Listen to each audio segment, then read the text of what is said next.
জামাত শিবিরকে ঘিরে কওমি মাদ্রাসার ইতিহাসে একটা বিরল ঘটনা ঘটে গেছে। This is for the first time. দর্শক, এই ঘটনার ইম্প্যাক্ট এবং আফটার ম্যাথ মারাত্মক। দর্শক, এক কথা যদি বলি, কওমি মাদ্রাসায় জামাত শিবিরের জয় জয়কর, এরকম একটা কল্পনা, এরকম একটা আবহ তৈরি হয়ে গিয়েছে। ঠিক যেরূপ দেখেন ঘটনাটা কিভাবে এগোচ্ছে, জাস্ট ইমাজিন। একসময় ঢাকা বিশ্ববিদ্যালয় থেকে শুরু করে জাহাঙ্গীরনগর বিশ্ববিদ্যালয়, বাংলাদেশের প্রথম সারির সমস্ত পাবলিক বিশ্ববিদ্যালয়ে সাধারণ শিক্ষার্থীদের, নিরীহ শিক্ষার্থীদের, ধর্মভীরু শিক্ষার্থীদের শিবির ট্যাগ দিয়ে হত্যা করা হতো, নির্যাতন করা হতো, হল থেকে বের করে দেওয়া হতো। জাহাঙ্গীরনগর বিশ্ববিদ্যালয়ের বিভিন্ন হলের 4 তলা থেকে ফেলে দেওয়ারও এক্সাম্পল আছে। এর ফলাফল কি হয়েছে? দিন শেষে একটা পর্যায়ে এসে ওই সমস্ত পাবলিক বিশ্ববিদ্যালয়ের পুরো ছাত্র সংসদে ক্ষমতায় এসেছে শিবির, জিতেছে শিবির। এই থিওরিটা কি? এটা একটা পলিটিক্যাল ম্যাথমেটিক্স, এটা একটা পলিটিক্সের এস্টাবলিশড ফর্মুলা, যেটা আনচেঞ্জেবল। কি সেটা? আপনি যখন কোনো প্রতিষ্ঠানে, কোনো সোসাইটিতে নিরীহ, ভালো, নিরপেক্ষ কাউকে ট্যাগ দিবেন, ফ্রেমিং করবেন, এবং যাদেরকে কেন্দ্র করে আপনি ট্যাগ দিবেন, ফ্রেমিং করবেন, অনিবার্যভাবে জনগোষ্ঠীর সিম্পাথি তাদের দিকে যাবে এবং অটোমেটিক্যালি ওই যাদেরকে কেন্দ্র করে ট্যাগ দিলেন আপনি, তাদের সমর্থক হয়ে যাবে সাধারণ মানুষ। সেটাই হয়েছে। শিবির ট্যাগ দিয়ে হাসিনা সরকার কি না করেছে, ছাত্রলীগ কি না করেছে।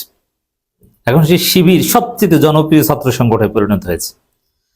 এবং আমি দেখেছি, আমি একটা এক্সাম্পল দিয়ে তারপরে মূল আলোচনায় যাচ্ছি। কওমি মাদ্রাসার ঢাকা বিশ্ববিদ্যালয়ের জসিমউদ্দিন হলের এক শিক্ষার্থী কোনো দিন শিবির করে নাই, যশোর বাড়ি, কোনো দিন শিবির করে নাই, তার 14 গোষ্ঠীর মধ্যে কোনো জামাত নেই। জাস্ট নিরীহ একটা ছেলে টিউশন করে করিয়ে খেতে, আমাদের ব্যাচমেট ঢাকা বিশ্ববিদ্যালয়ের। ওই ছেলেটাকে ছাত্রলীগের আব্দুর রহমান জীবন গ্রুপের লোকজন, ছাত্রলীগের পরবর্তী প্রভাবশালী নেতা হয়েছিলেন, তাকে মেরে হল থেকে বের করে দিয়েছে। কি বলে? শিবির বলে। এবং সমস্ত পত্রিকায়, আওয়ামীপন্থী পত্রিকাগুলো রিপোর্ট এসেছে শিবিরকে মেরে হল থেকে বের করে দেওয়া হয়েছে। অতএব যেহেতু শিবির ট্যাগ দিয়েছে, এখানে প্রক্টর বা কেউ কিছু বলতে পারেনি। ওই ছেলেটা পরবর্তীতে আজিমপুরে ইরাকি মাঠের পাশে একটা ম্যাচে থাকতো এবং একটা বাইসাইকেল চালিয়ে টিউশন করাতো এবং ছাত্র জীবন ওইভাবেই সে শেষ করেছে। এখন সে একটা ভালো ফার্স্ট ক্লাস চাকরি করে, আল্লাহ তাকে ভালো রাখুক। তো এটা হল থেকে বের করার 4 মাস কিংবা 5 মাস পর আমার সাথে ছেলেটা অনেক আগে থেকেই সম্পর্ক ছিল, যেভাবেই হোক না কেন। ওই ছেলেটার মনে খুব দুঃখ, ক্ষোভ, যে আমি কোনো অন্যায় করলাম না, আমি শিবির না, আমাকে শিবির ট্যাগ দিয়ে বের করে দিল। আমি গরিবের ছেলে, আমি হলে ফ্রি থাকতাম, কম টাকায় খেতাম, সেটা খেতে পারলাম, আমার এখন ম্যাচে থাকতে হচ্ছে।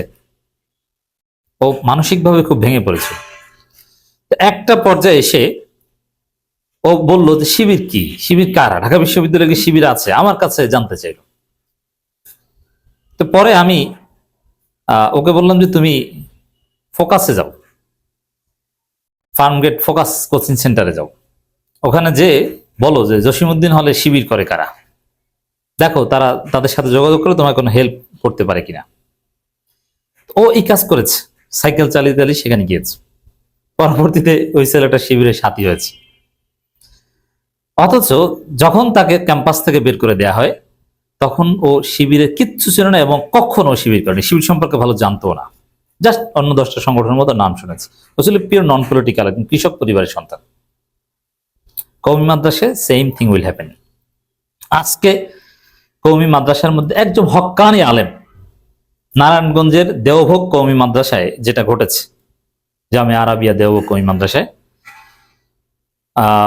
জোর করে আমাদের প্রিয় মাদক সম্রাট, নারীবাজ, খুনি, অস্ত্রবাজ, দুনিয়ার একজন নিকৃষ্ট ব্যক্তি, আসমানের নিচে জমিনের উপরে একজন নিকৃষ্ট ব্যক্তি, জাকির খানের সন্ত্রাসী, মাদক সম্রাট সন্ত্রাসী জাকির খানকে আকাবির মেনে তার তত্ত্বাবধানে সেই মাদ্রাসার মুহতামিম আবু তাহের জিয়াদিকে পদত্যাগ করতে বাধ্য করা হয়েছে।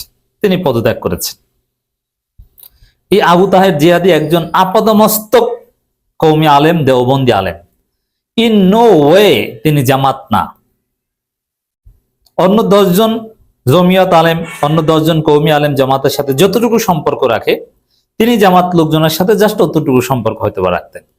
তিনি কিছুতেই জামাত না। তাকে জামাত ত্যাগ দিয়ে একজন প্রবীণ আলেম, একজন মুরব্বী আলেম, একজন মুহাক্কিক আলেম এবং তার তাকওয়া পরহেজগারিতা নিয়ে কেউ কোনো প্রশ্ন তুলতে পারে না। তার শত্রুও বলে যান তিনি একজন ভালো মানুষ, তাকে পদত্যাগ করতে বাধ্য করা হলো, অথচ তিনি জামাত শিবির। আমি দায়িত্ব নিয়ে বলছি তিনি জামাত না, শিবির না, কিছু না। এবং ওইখানে শিবিরের ছায়া কমিটি বলে একটা ন্যারেটিভ নির্মাণ করা হয়েছে, মানে ট্যাগ দেওয়া হয়েছে, তাকে জামাত বলা হয়েছে এবং শিবিরের ছায়া কমিটি গঠিত হয়েছে বলে একটা গুঞ্জন ছড়ানো হয়েছে। আপদ মস্তক মিথ্যা। এখন এই যে কওমি মাদ্রাসার সাধারণ শিক্ষার্থীদেরকে, যারা এই মোহতামিম হুজুরের পক্ষে ছিলেন, তাদেরকে শিবির ট্যাগ দেওয়া হলো, তাকে জামাত ট্যাগ দেওয়া হলো, তারপরে সন্ত্রাসী জাকির খানকে এনে তাকে পদত্যাগ করানো হলো। এর আলটিমেট ফলাফল কি জানেন? ফলাফল হচ্ছে বিশ্ববিদ্যালয়গুলোতে যেরকম ঠিক এরকম ঘটতো যে শিবির ট্যাগ দিয়ে সরিয়ে দেওয়া হতো, এবং যাকে ভালো না লাগতো, আওয়ামী লীগেরই কোনো একটা গ্রুপ, ছাত্রলীগের 2 গ্রুপ, এক গ্রুপ আর এক গ্রুপকে শিবির ট্যাগ দিয়ে হল থেকে বের করে দিত। ছাত্রলীগের মধ্যে কেউ যদি একটু ভদ্র থাকতো, তার প্রতিপক্ষ গ্রুপ শিবির ট্যাগ দিয়ে তাকে ডিমোরালাইজ করার চেষ্টা করতো। শিক্ষকদের মধ্যে এটা হতো। দিন শেষে শিবিরের পক্ষে জনবিস্ফোরণ হয়েছে, এটা ল অফ নেচার। আজকে কওমি মাদ্রাসার ইতিহাসে যেটা ঘটলো, একজন শীর্ষস্থানে দেওবন্দি আকাবির, তাকে আকাবিরে দেওবন্দ জাকির খানের মাধ্যমে কার্যত রিপ্লেস করা হলো, এবং শত শত কওমি শিক্ষার্থী যারা হকের পক্ষে, ন্যায়ের পক্ষে, একজন মুহাক্কিক আলেমের পক্ষে ছিলেন, মুত্তাকি একজন আলেমের পক্ষে ছিলেন, কওমি আলেমের পক্ষে ছিলেন, তাদেরকে শিবির ট্যাগ দেওয়া হলো। এতে যেটা হবে, যেমন এই আবু তাহের জিহাদি বা আরো অনেক শিক্ষার্থীরা, তাদের মনের মধ্যে ডেফিনেটলি আমি প্রথমে যে গল্পটা বললাম এরকম দাগ কাটবে যে আমাকে জামাত বলা হলো, সারা জীবনে দেওবন্দিয়তের জন্য কি না করলাম। আমরা কওমি মাদ্রাসায় পড়ি দেওবন্দি মানহাজকে ভালোবেসে, আর আমাদেরকে শিবির বলা হলো, অথচ আমরা শিবির করি না। আচ্ছা দেখি তো শিবির কি। তারা জামাত শিবির প্রতি অনুপ্রাণিত হবে। Right it down. এখন এই যে একটা এক্সাম্পল সেট হলো, 2 গ্রুপের দ্বন্দ্বে এক গ্রুপকে জামাত শিবির ট্যাগ দিয়ে স্থানীয় বিএনপি সন্ত্রাসীকে ডেকে আনলে মাদ্রাসা দখল করা যায়। এই থিওরি বাংলাদেশের হাজারো কওমি মাদ্রাসায় কায়েম হবে, লিখে রাখেন। দেখবেন যে কওমি মাদ্রাসাগুলোতে অস্থিরতা এক গ্রুপ আর এক গ্রুপকে জামাত শিবির গালি দিবে, যেরকম ছাত্রলীগ বিশ্ববিদ্যালয়গুলোতে করত। শেষ পরিণতি কি হয়েছে ছাত্রলীগের দেখেছেন, আর শিবিরে কি উত্থান হয়েছে, ছাত্র সংসদ নির্বাচনে দিয়েছেন। এখন সাহস থাকলে বিএনপি সরকার ছাত্র সংসদ নির্বাচন দিক, বাংলাদেশের সমস্ত বিশ্ববিদ্যালয় কলেজে শিবির জিতবে, নিরঙ্কুশ ভাবে জিতবে, আগের চাইতে বেশি ভোটে জিতবে। দর্শক দেখেন, নারায়ণগঞ্জের জননেতা জাকির খান ভাই আমাদের মহান অভিভাবক, এটা বলছেন জমিয়ত নেতা বিখ্যাত কওমি আলেম মাওলানা ফেরদৌসুর রহমান, এই আবু তাহের জিহাদির বিপক্ষের গ্রুপ। তিনি শেষ পর্যন্ত মাদ্রাসা দখল করতে পেরেছেন। এটা একটা বিরল এক্সাম্পল সেট হল কওমি মাদ্রাসায়, এবং এর মধ্য দিয়ে জামাতকে আরো প্রাসঙ্গিক করা হলো। কারণ জামাত শিবির জিকির করতে করতে একটা পারসেপশন তৈরি হয়েছে, না কওমি মাদ্রাসায় মনে হয় শিবিরের গুপ্ত কমিটি আছে, অথচ কিছু না। এবং কওমি শিক্ষার্থীরা একজন আরেকজনকে শিবির সন্দেহ করবে, 2 গ্রুপে ঝগড়া বাঁধলে একজন আরেকজনকে বলবে শিবির। এভাবে কিন্তু শিবির ছড়িয়ে পড়বে। এবং নারায়ণগঞ্জ মহানগরী জামাতের আমির আব্দুল জব্বার ভাই দেখলাম এই বিষয়ে ফেসবুক লাইভ করলেন, তিনি কথা বলেছেন। সাংবাদিকরা জামাতের কাছে জিজ্ঞেস করতে চায় যে না আপনাদের কিছু আছে কিনা বা কি ঘটনা কি। তো এভাবে কিন্তু কওমি মাদ্রাসা কেন্দ্রিক দ্বন্দ্বে জামাতকে কার্যত ডেকে আনা হচ্ছে, জামাতকে প্রাসঙ্গিক করা হচ্ছে হাওয়ার উপর ভিত্তি করে। একদিন দেখবেন যে কওমি মাদ্রাসাগুলোর অবস্থা হবে সেরকম, যেরকম ঢাকা বিশ্ববিদ্যালয়, রাজশাহী বিশ্ববিদ্যালয়, চট্টগ্রাম বিশ্ববিদ্যালয়, জগন্নাথ বিশ্ববিদ্যালয় আপনারা যা দেখেছেন।